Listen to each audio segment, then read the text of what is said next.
Et bienvenue dans ce 6e épisode. Alors au programme du jour, la réaction de l'Angleterre suite au drame de Telford, des nouvelles des productions cinéma de Gaza, et enfin, vive le RSA. Allez, c'est parti.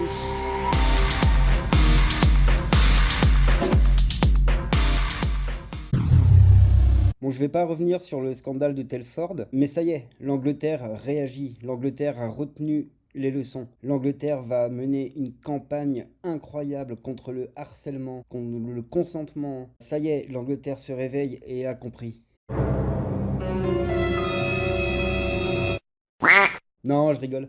En fait, ils ont bien sorti une campagne, mais ils n'ont rien compris ou n'ont rien voulu comprendre. Alors, pour la faire court, leur campagne, donc, c'est des petites scénettes où des mecs harcèlent des jeunes femmes. Je vous ai fait un petit montage. Bon, regardez les suspects qui sont donc dans cette campagne. C'est pas les bons, en fait. C'est vraiment pas les bons. Voilà les vrais coupables de Telford. Donc pour résumer, l'Angleterre n'a pas retenu les leçons, n'a rien compris et encore une fois, par peur de passer pour des racistes, n'a pas osé montrer les vrais coupables.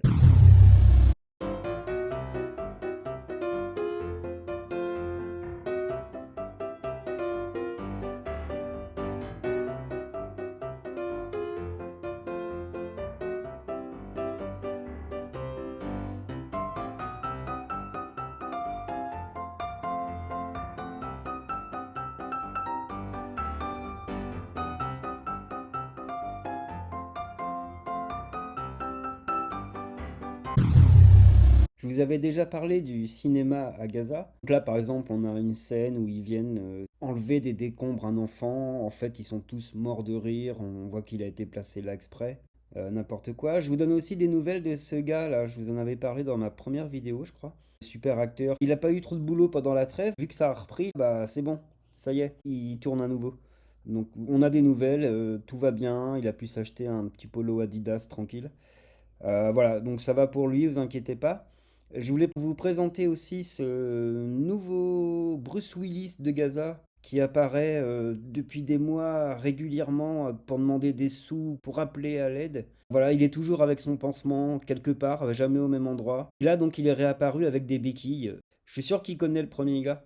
Ça se trouve, ils se font des petites soirées entre eux, entre acteurs, ils se connaissent tous.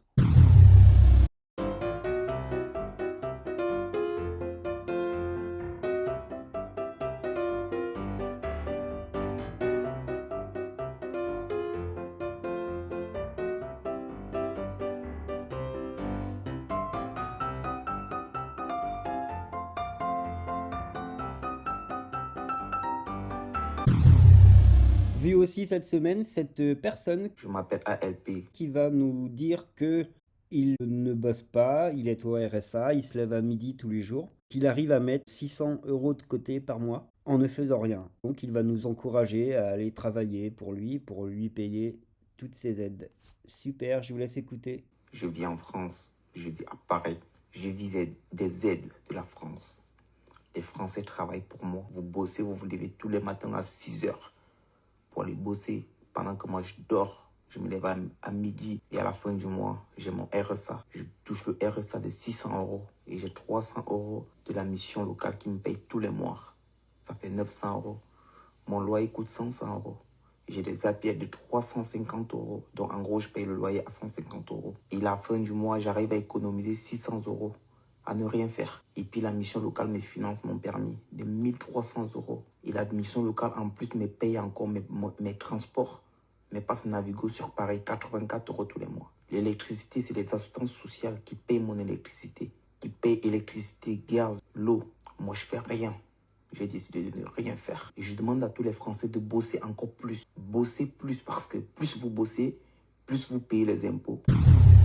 Pour finir, je vous laisse méditer avec cette affiche vue pendant les manifestations du samedi là, contre la montée du racisme. Une affiche incroyable. On va se quitter ici. N'oubliez pas de liker, partager, abonnez-vous, la cloche, tout ça, tout le tatouin. Moi, je vous fais des bisous et ciao. Ça suffit maintenant.